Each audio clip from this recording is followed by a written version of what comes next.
to start the presentation. Welcome to a session about feedback, about employee experience, about customer experience, and I will try to talk a little bit about love as well. That's on the agenda, at least for today. How employee experience are correlated with each other, because that's extremely important to understand. Before I kick off the presentation, I will just want to inform you that share your email if you have attended via LinkedIn.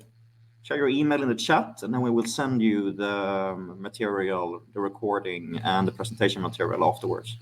So you can see everything afterwards as well. But if you have signed up via the form from the homepage, we have your email address, and that is fine. So before I kick off, I have a beautiful picture of myself. My name is Zacharias Fast, work at Questback within the area of business development. I've been working 10 years in the industry. I'm not going to talk about today what I do at Questback. I think it's more interesting for you to understand what I actually know from my 10 years in the industry. So that's the topic or the information I want to share. It's more or less what I know from 10 years and what I've seen during those years.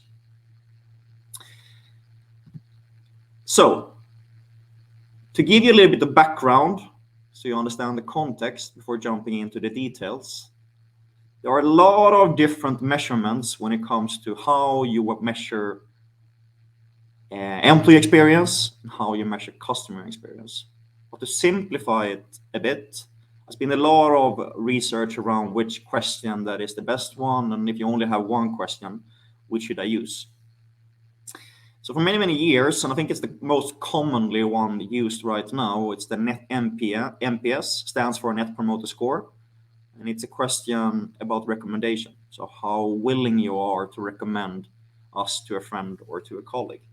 It's a scale from a 0 to a 10, where you rate yourself from a scale, then from not at all likely to recommend to very likely to recommend. And from there, you can do quite easy measurements to understand both employee engagement, because you can use it internally, but also externally to measure customer loyalty. And I've had a lot of different presentations during the years talking about how important it is to work with employee experience, how important it is to work with customer experience. What we normally talk about then is how much it costs to have disengaged employees. And we also talk a lot about how important it is to work with NPS and to measure NPS towards your customers, because you can benefit revenue and profit based on the NPS. There's a lot of research around it. So normally we have slides talking about the effect of increased employee engagement within the company. So how much money we actually earn by having more engaged employees. We talk also about the effect of increased customer loyalty. But that's not the agenda for today. The agenda for today is to talk about that they are normally isolated. Even though you work with employee experience and customer experience, they're normally two isolated processes from each other. And I think many of you needs to think differently, have a different approach when it comes to how these are aligned with each other within the organization. Going back, reading through different topics connected to customer experience, I think you read a lot about customer journeys. You read a lot about creating a customer-centric organization. But many organizations forget that even though you take your customers on a ride, from onboarding, through different purchases, through customer service, and so on, that is extremely important to measure. Of course, it's extremely important that people get on board and people are satisfied with what they are buying and the contact we have with them as an organization.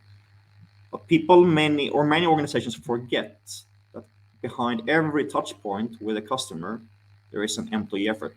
It doesn't need to be that there is a direct employee effort, but at least it's an indirect employee effort. So let's say you have a customer service errand. Even though you call the customer support, you have questions to them, they help you out. Of course, you have an experience as a customer because you're talking to an employee on the other side. But maybe you read FAQ, you get your responses there. Still, that is important to know the experience they had. Did we solve the problem? Did we answer their question? And someone internally did write that FAQ. There is a clear correlation. This is where we start, and this is where we combine the two. This is extremely important also to understand. I had a customer case a year ago where I worked closely with a customer. They wanted to measure, or they had measured NPS and eNPS for many, many years. It started out in 2015, working with NPS. And they had an isolated process. They looked at the NPS, and they also saw, of course, the benefit of the NPS. But then they also presented that information isolated from the eNPS. And if you then add the eNPS from the same years and the same periods, you will see that it's a huge correlation in between. And also, if we look at how the organization performed in terms of revenue, it was a positive revenue development. So please have this picture in mind going forward, because this is not a rare case. There are so many organizations out there where we see a trend that is more or less the same. You might think that you can hide, but if you don't measure, but customer experience today, I would say that it's totally impossible to actually hide. Because we live in the area of criticism or reviews. So when it comes to customer experiences, you can read them on Google reviews, you can read them on Yelp, you can read them on TripAdvisor, you can read them on Facebook, and so on. So I would say you are more or less forced today to work with customer experience and to work within the area of feedback as well. Because people have opinions, people have experiences, and they want to share them as well. So instead of being reactive, reading through your Google reviews, be proactive and ask them when you're supposed to ask instead. The employee experience, I would say, hasn't come that far within the same topic, but still, I think many of you are aware that we have Glassdoor, where people share their experiences, and you can read other employees' opinions or criticism in an easy way. But it's not that common, so you might be able to hide. But if you go back to the previous slide and think about that one, I don't see a reason to actually hide from the employee experience. Instead, benefit from it. Why should you benefit? Because there are a lot of things that are correlating between engagement and feedback. So instead of hiding, be curious, be open-minded, and be feedback-centric rather than customer-centric. 82% of employees appreciate positive and negative feedback. 40% of employees are actively disengaged when they get no or little feedback. And if you compare engaged employees with disengaged, 43% of engaged receive feedback at least once a week. If you look at the numbers for the disengaged, it's 18%. So feedback has a positive effect on engagement. So there is no reason to hide. So how do we do it then? How do we build this engagement model or feedback-centric organization? You need to be curious, and you need to start with maybe the boring stuff, the structures and the processes, but that's where you need to start. You need to start to understand that collecting feedback is important. You start listening to your target groups. You look at the information you collect, you do an analysis, you find your insights, you see the trends, you see the recommendations. Then, of course, you need to take actions. And then, of course, evaluate again, which impact did it actually have, the actions we took. And this loop is ongoing, of course, and it looks differently if you go down to the specifics, but it's still the same loop that you need to cover. And you need to figure out how you collect, how you analyze, who analyzes the data, who takes actions, and who is responsible to evaluate again. So it's extremely important that you have a good frameworks when it comes to structures and processes. Then, of course, align the two journeys. So even though you have two different processes, and you will have two different processes and structures, how you work with employee experience and how you work with customer experience, the alignment is the most important part.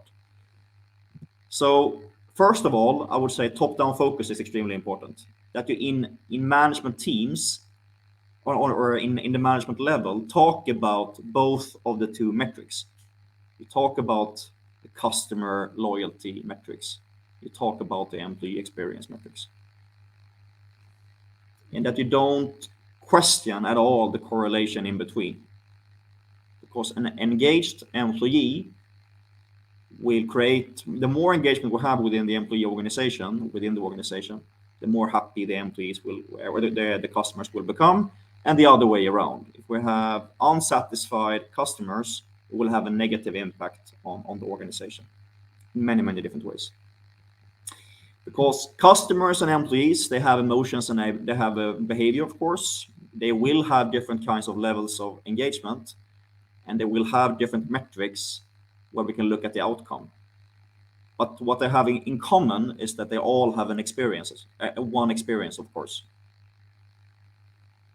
So 2 questions to ask yourself is, of course, based on this. How are you picking up this information, both from customers and from employees? And how do we create engagement within the 2 target groups? And first of all, I would say that it's important that we realize that we need to be curious. What do I mean with that? To ask. Not all the time, of course, but to find a good level and make it as relevant as possible in terms of when you ask, but also in terms of what you ask. On an employee journey, you have an onboarding phase. Extremely important that the employees get onboarded in a good way, feel that they have the tools they need to actually be able to deliver. They understand the business, they understand their role in the business, etc. The same goes for the customer as well. The onboarding phase during a partnership with a customer, but also a B2C when you're doing the actual purchase of a service or a product, that is extremely important. So not only to ask frequent, but to ask when you're supposed to ask. So you need to become curious, and I think that is a key word for me, at least, working with feedback. But you need to understand that there are so many different scenarios out there where it's relevant to ask for feedback. Be feedback centric. To remember this slide, to have this in the back of your head when presenting data. Of course, you need to, once again, it's fine that you work with NPS in one way and eNPS in one way, but you need to align them as well. But you need to understand that there is a clear correlation in between, and it starts normally internally, that we have happy, engaged employees that will have a positive impact on the customer ratings we receive and the NPS, and afterwards also the profit and the revenue. And then it's the most important thing, I would say, not only to be and become feedback centric, but to stay feedback centric. Because when you do a product launch, let's say beforehand you do a product launch, ask internally for feedback, or select a few of your more important customers, ask for their feedback. After the launch, evaluate How was the launch? How did people perceive it? Internally, externally. If you have an event, ask for feedback. How did the employees attending the event, maybe even managing the event, how did they experience it? But also how did the actual visitors experience it? So you have both perspectives on things. We can talk about, like I said now, product launches, services launches, events, but also, of course, to measure frequently on maybe a quarterly or a monthly basis, that you do an internal survey to just check how is the status right now. And once you do it, I think it's good to also ask relevant questions, to ask about the changes you made in the office, or what they felt about the last workshop you had within the organization, whatever it might be, that you ask for feedback. And it doesn't need to necessarily be quantitative feedback. It can also be verbally, of course. Because going back to the data I showed from Forbes, that if you give feedback, that creates engagement. It's not only quantitative feedback, it's also that you create a dialogue between employees within the organization. And of course, when you get feedback from customers, that you also connect with them, that you create a dialogue if you have the possibility to do it. But it depends on the organization. Of course, it depends on how important your customers are. In B2B and B2C, it's totally different processes that you need to have in mind. But what we have in common here is that we need to be feedback centric, to ask when supposed to ask, instead of being reactive and looking through the Google reviews or on Glassdoor about what actually people think. So take charge of that process rather than be reactive about it. That was all for me today. I hope you have a lot of questions. Put them in the chat and I will try to respond as good as I can. So thanks for listening in. I won't steal more of your lunch if you're not interested in listening more about it. I will try to check the questions and respond to them as good as I can. So I will stop sharing my screen.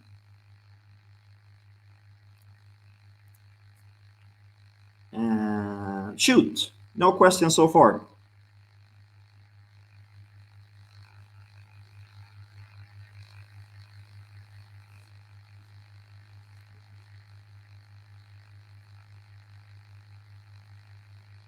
I will give you a few seconds.